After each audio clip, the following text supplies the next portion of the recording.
Today I'm going to talk about the lightest portable SSD that you can find for your iPhone, because this right here, and as I already stated in the past video, you can easily attach it to your phone without any problems, and it's very slim, it's very light. You can basically put it in your pocket if you have one or anything similar to that, because check this out.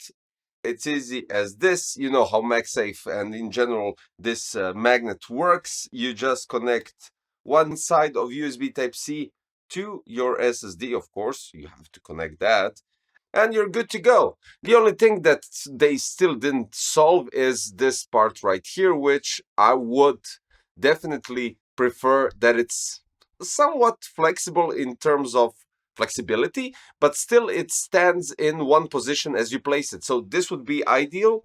Or if they had 180-degree cable that can be pushed from this side back to the other, and then you have the extension and stuff like that, right? But this in general is outstanding. This works brilliantly, and it's, I mean, it's slim. It's slimmer than the phone, and that's the most important thing. It works quite easily and functions quite well. It has quite nice color scheme, and actually the logo on this one specifically, because we had an SSD that had it reverted, not from TEAMGROUP, and this one has the logo normally written, so OCD free and that kind of stuff. But in general, it doesn't add much weight to your phone, which is of course important. Then when we go with some details, we're having USB 3.2 generation 2x2 interface, which is Type-C to Type-C.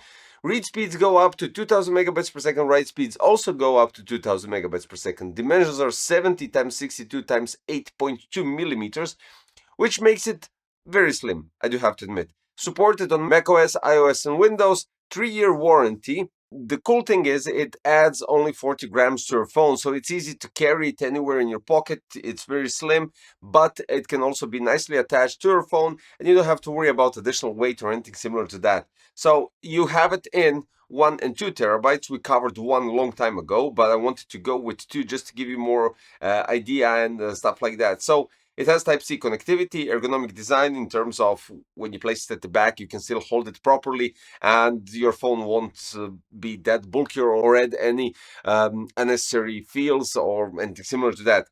Anti-fingerprint, because we have this titanium gray finish and it doesn't leave any stains on it, which is quite solid in that term. But compared to last time when I connected the 1 terabyte version to my iPhone 15 Pro Max, now I'm connecting it to iPhone 16 Pro Max.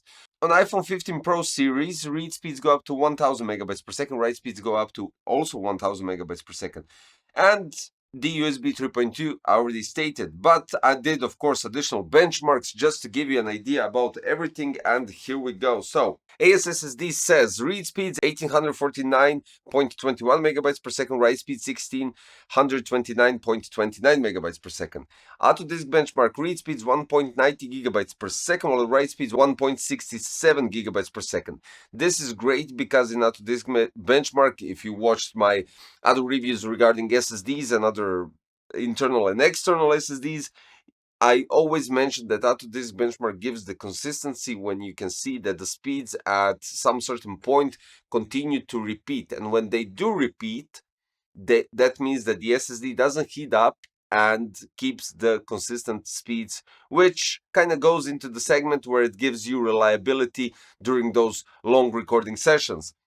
Then next in line we have Crystal Disk Mark. We have read speeds at 2026.12 megabytes per second and write speeds 1795.44 megabytes per second, almost 1800. But shame I couldn't push it to 2000 megabytes per second. I don't know why. But regarding the ProRes recording on your iPhone 16 Pro Max, what I got, I just want to share you the minutes that you can record. So ProRes HD at 30 FPS. We're having 1156 minutes, then ProRes HD at 60 FPS, 578 minutes. Then we have ProRes 4K at 24, this is 359, at 30 FPS, 289 minutes, 60 FPS, 144, and 120 FPS with 71 minutes of recording time. In general, what I can say is it doesn't have any It doesn't have any threads for connectivity if you go with some sort of a cage on your iPhone or anything similar to that. But if you're going with an iPhone that has a cage, you most likely are free with the Mag connectivity, and you can definitely use this one being attached at the back, giving you more freedom to connect to anything else on the cage. That's it. Now, in general, what I can say is slim, lightweight, and very portable, and I do have to admit, quite handy. 1 and 2 terabytes. The only thing, and that's the only thing that's still bugging me compared to 1 terabyte past review, is that this cable isn't in those terms flexible enough. So you can't place it in any other position. You could, here we go, but this is what happens, right? So it would be perfect just for the cable to have the possibility to be bent as you wish and as you desire. But all in all, what I can say is I'm really satisfied with this one. The transfer speeds are great. Specifically, if you record on your iPhone, it won't heat up. It will collect a bit of a heat from your phone while recording, but you don't have to worry because, as I said, out of this benchmark showed consistency throughout the whole benchmarks, and nothing interrupted that, so that's good. It's a bit shorter review since you already saw the 1 terabyte version. Now we have the 2 terabyte version, and kind of give you more idea. I wanted to give you more idea when we're talking about next generation of iPhone, so iPhone 16 compared to the last one was iPhone 15. And that's it. I'm really digging this, and basically I'll give it a PC Crazy approved badge just because it's, as I said, slim, lightweight, and fits literally everywhere, and you're not even almost not noticing it on your phone. That's it. The links are in the description, so you can check out the prices and everything else that you need to know about this SSD. This is a TEAMGROUP PD20M Mag portable SSD with 1 and 2 terabytes. If you like the video, don't forget to subscribe, hit the like button, click the notification bell, and I'll see you soon. Bye.